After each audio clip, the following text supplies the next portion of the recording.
What would be an impartial view on death? It would mean viewing our end without explanation, story, or assumptions. To look at death, based solely on human experience and nothing else. An exercise that I assure you only a tiny minority ever does in life.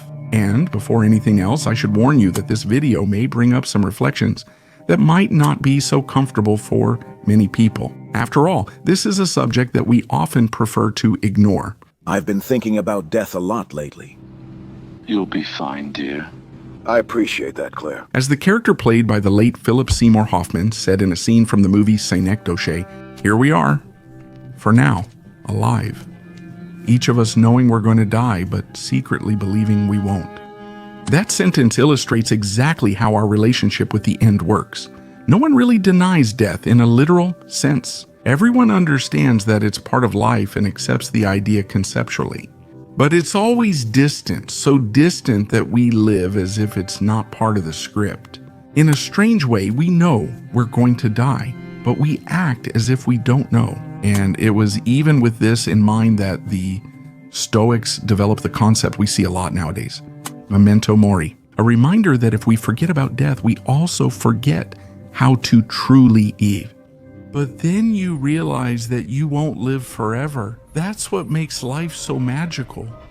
One day you'll have your last meal, smell your last flower, hug a friend for the last time, without knowing it's the last time. That's why you should do everything you love with passion, you understand? Enjoy the few years you have because that's all there is. Psychologically speaking, the idea that one day I will cease to exist is unbearable for the ego. After all, death is the destruction of everything the ego struggles to build throughout life. A name, a reputation, memories, achievements, and stories. And that's why we act as if we don't know about our own finitude. We procrastinate our desires, waste our time and energy holding on to resentment toward other people.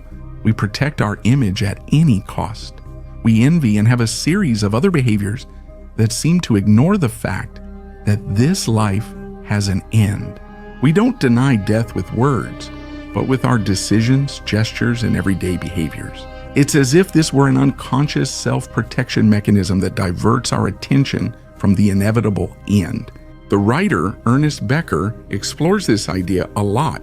He says humans are the only animals aware of their own death, and this terrifies him so much that he needs to invent a symbolic world in order to bear living with this burden. No man can live with death before his eyes and with the knowledge that everything is nothing.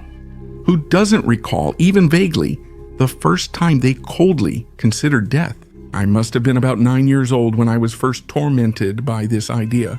I remember I was in bed going to sleep when suddenly the thought came to me that life is an interval between two nothings. I fell into despair, overwhelmed by the sense that nothing made sense. And from that day on, every time that thought came back, I did everything I could to avoid it. Eventually, I realized the obvious. As long as I avoided this subject, it would keep haunting me, tormenting me at the most random moments of my life. It's when I decided to face death head on. Not through the eyes of religion, nor science, or any culture or narrative, but through the eyes of consciousness. In this video, I invite you to set aside symbols, dogmas, and distractions for a moment and look at death directly and honestly. Here, I'm going to share the crazy journey that my curiosity led me to take. I'll reflect on the feeling of death, and I'll even venture a coherent hypothesis about where we go after all of this.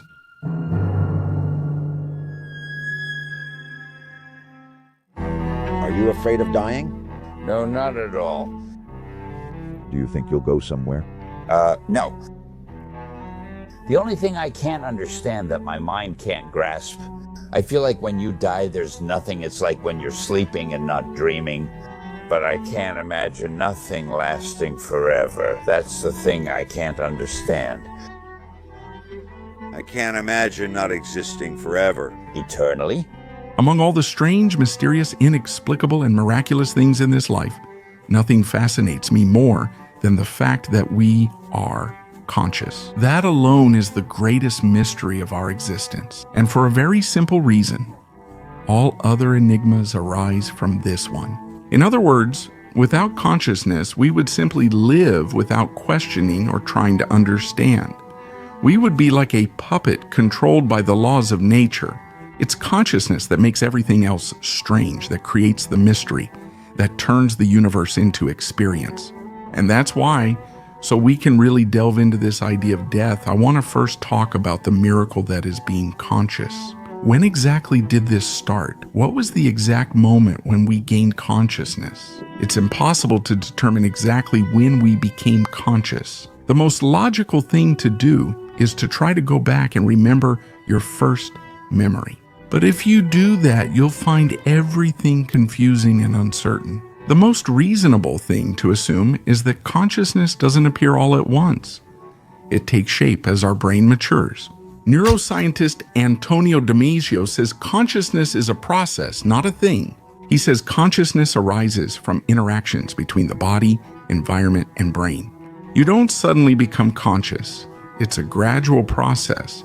Similarly, you can slowly lose consciousness over time, whether from age, illness, or other causes. And the point I'm trying to make is something that few people stop to think about. But in practical terms, being alive is being conscious. That means a body can breathe, have a heartbeat, process food, and eliminate waste. But if there's no consciousness inside it, it's not alive in the only sense that matters to the one who inhabits it. The sense of being able to experience, to realize that you're alive and understand what that means.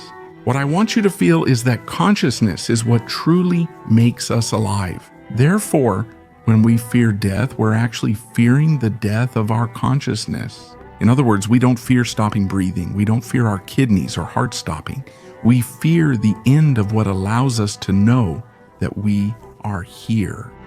Let me tell you, I wish I had known this when I was your age. I know you've heard a million times that life is short, but let me tell you something. This illness is teaching me that life is too short to waste any time. If consciousness sustains our presence in the world, then it is, in practical terms, what we call life. Our life is this interval of consciousness that we are experiencing right now. And if we want to think about death with any honesty, we have to admit that everything we know comes down to this interval of consciousness. And therefore, it is all we have to try to infer both what we were before and what we will be after this interval. That hurts. To die. Faster than falling asleep. If we try to use our experiences to figure out what death would be like, probably the most sensible thing to do is to think about what we were before we existed. A nothingness, no memories, no sensations, no sense of time. And the most reasonable assumption is that what comes after death is the same as what was before birth. In this context, what Mark Twain once wrote makes a lot of sense. I do not fear death. I was dead for billions and billions of years before I was born, and I did not suffer the slightest inconvenience from it. This may sound a bit confusing, but death, if it is simply the end of consciousness, will not be a bad experience, because in fact, it will not be any experience at all. What I want to show with this is that the fear of death is nothing more than our conscious mind projecting a future that it won't even experience. You won't have to endure eternal non-existence because that's not an experience. Many people are afraid that when they die, they'll be locked in a dark room forever, and they'll kind of have to endure that. Try to imagine what it would be like to go to sleep and never wake up again. Think about that. If you stop to think about when you sleep, you can never remember the exact moment you fall asleep. Come on, Doc, wake up. And I believe that dying must be a similar process. You won't even know you died. From there, I imagine it feels like falling asleep without any dreams. A total absence, a weightless nothingness, an emptiness without pain, since no one is there to feel it. In my view, that's the most reasonable thing to expect from death. Let's continue this discussion, and for that, I want to share the hypothesis that today seems to me to be the most suitable for our post-death process.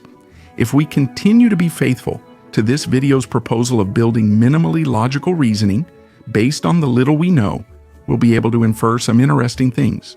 So if we assume that after our death we will return to the state we were in before birth, to nothingness, to that silence where we can't remember absolutely anything, there's a fundamental detail here. You were in that state before and suddenly you appeared without asking, without knowing how, without remembering why. And then we come to the big question.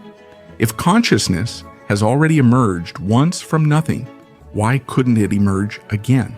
This idea doesn't require faith or for you to believe in something, but simply that you take into account what is already a fact. After all, you came from nothing and became someone.